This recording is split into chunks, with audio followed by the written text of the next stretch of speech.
नमस्कार। मैं कमलेश कबीर आपका एक बार फिर स्वागत करता हूं इस नए एपिसोड में। आज के इस एपिसोड में हम बात करने वाले हैं पाकिस्तान के नए फील्ड मार्शल आसिम मुनीर की। तो आसिम मुनीर को पाकिस्तान में एक नया मेडल मिला ऑपरेशन सिंदूर के बाद। और मेडल क्या था? वो पाकिस्तानी जनरल से बन गया फील्ड मार्शल। फील्ड मार्शल की उपाधि दे दी गई। अब ऐसे में अमेरिका ने उसके ऊपर एक तड़का लगाने का काम किया और guest of honour army day की जो परेड होती है 14 जून को, उसके लिए आमंत्रित किया। अब इसको लेकर भारत में जो है वो आपको पता ही है, विपक्षी पार्टियां सत्ता पक्ष को घेरते हुए नजर आती है। और एक तरीके से अगर आप देखोगे तो इस वक्त जो चल रहा है उस हिसाब से हम इसको सही भी कह सकते हैं या समझ की कमी भी कह सकते हैं। हम किसी भी तरफ जो है वो इसकी बात कर सकते हैं। लेकिन इन सब के केंद्र में जो है वो एक ही व्यक्ति है और वो है डोनाल्ड ट्रंप, क्योंकि वो इस वक्त अमेरिका का राष्ट्रपति है। अब ऐसी स्थिति में हम इसको दो तरीके से समझ सकते हैं। एक, आपने देखा होगा जब डोनाल्ड ट्रंप का कोई स्टेटमेंट आता है तो उसकी क्रेडिबिलिटी के ऊपर अब जब हम बात करें तो डोनाल्ड ट्रंप को अब शायद दुनिया जो है वो समझने भी लगी है और उतनी गंभीर भी नहीं ले रही। क्योंकि इससे पहले अगर आप इतिहास उठा के देखोगे तो वियतनाम एक छोटा सा देश है और वियतनाम ने किस तरीके से अमेरिका की बैंड बजाई वो अपने आप में इतिहास है। लेकिन इसके उलट अगर आप देखोगे तो आप यूक्रेन और रशिया की वार को उठा के देखिए। उसके अगर आप मिडल में किसी की बात करोगे तो वो फिर आएगा अमेरिका, कि कैसे अमेरिका ने यूक्रेन को मोटिवेट किया या हम कहें कि उसको प्रोवोक किया नाटो में शामिल होने के लिए।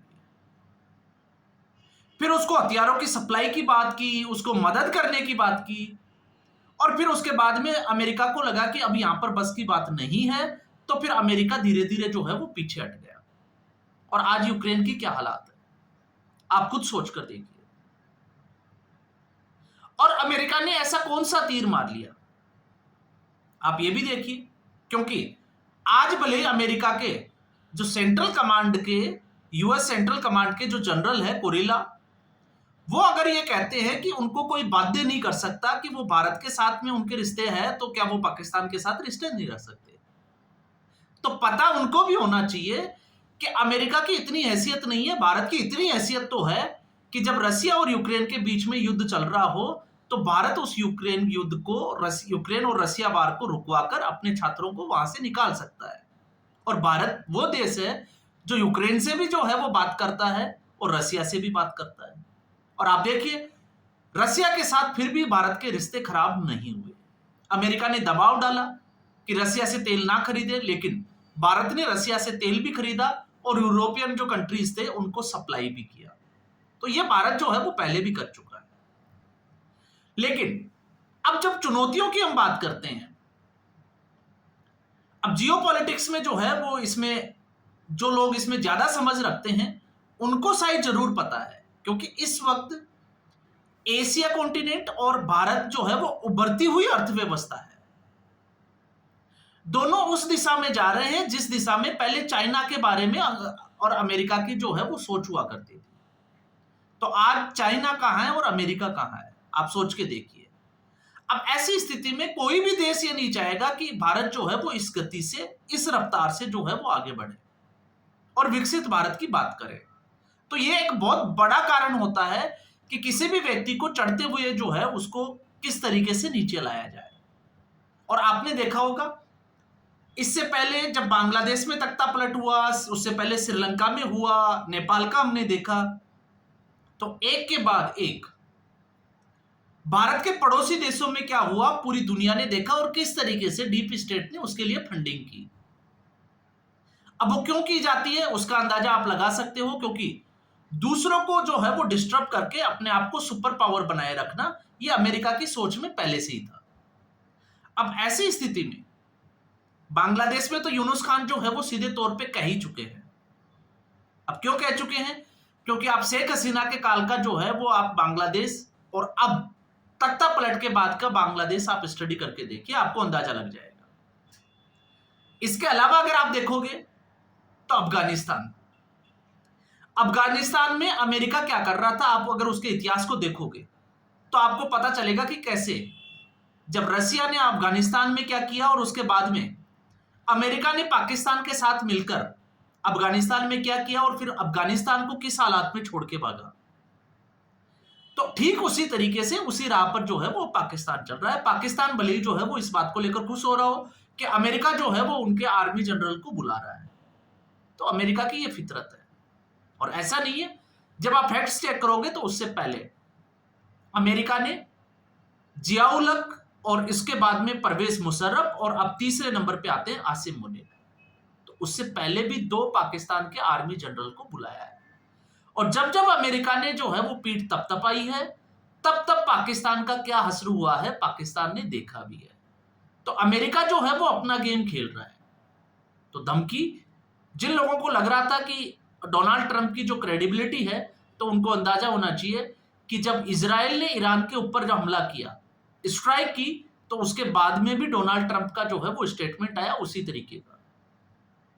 और आज भी डोनाल्ड ट्रंप ने यही कहा है कि अगर ईरान डील करता है तो शायद ये वार जो है वो रुक सकती है।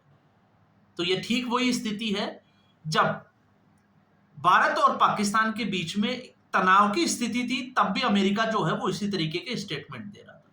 और फिर क्रेडिट लेने के लिए कि दोनों ही जो है वो परमाणु शक्ति संपन्न देश है, इसलिए उन्होंने परमाणु वार होने से रुकवा ली। लेकिन ये अगर आप एशिया कॉन्टिनेंट में रहते हो और यहाँ के जियोपॉलिटिक्स को समझते हो, तो ना भारत जो है वो परमाणु हथियारों का इस्तेमाल कर सकता था और ना पाकिस्तान जो है वो परमाणु हथियारों का इस्तेमाल कर सकता है, उस स्थिति में है। और जो अमेरिका इतनी बड़ी डींगे हार रहा है, तो नूर खान एयरबेस के ऊपर और सरगोदा में जो हुआ कैराना हिल्स में, तो आज आप सोच के देखिए कि अमेरिका जो है वो वहां पर क्या कर रहा है। तो अमेरिका जो है वो सिर्फ और सिर्फ अपना जो है वो स्वार्थ सिद्ध कर रहा है कि किस तरीके से जो है वो फायदा उठाया जाए, क्योंकि चाइना एक्सपोज हो गया इस 3 दिन की छोटी सी लड़ाई में, और इस 3 दिन की छोटी सी लड़ाई में अमेरिका भी एक्सपोज जो है वो हो भी गया और लगातार जो है वो होता भी जा रहा है। क्योंकि आप अमेरिका के इतिहास को उठा के देखोगे तो 1982 में जियाउल हक को बुलाया था, उसके बाद में क्या हुआ पाकिस्तान का आपने देखा, फिर उसके बाद में परवेज मुशर्रफ, लेकिन फिर उसके बाद में जब ओसामा बिन लादेन ने अटैक किया और जब आपने देखा होगा वर्ल्ड ट्रेड सेंटर में हजारों की तादाद में जब अमेरिकन मारे गए, तब अमेरिका को लगा कि अब यहां पर क्या हुआ। और फिर उसके बाद में अमेरिका ने क्या किया, आप जो है वो सबको पता है।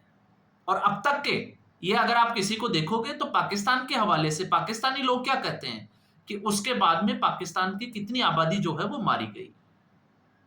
और फिर पाकिस्तान तो ये भी कहता है ना कि पाकिस्तान जो है वो आतंकवाद से पीड़ित है। तो वो क्यों कहता है, वो अमेरिका की वजह से कहता है।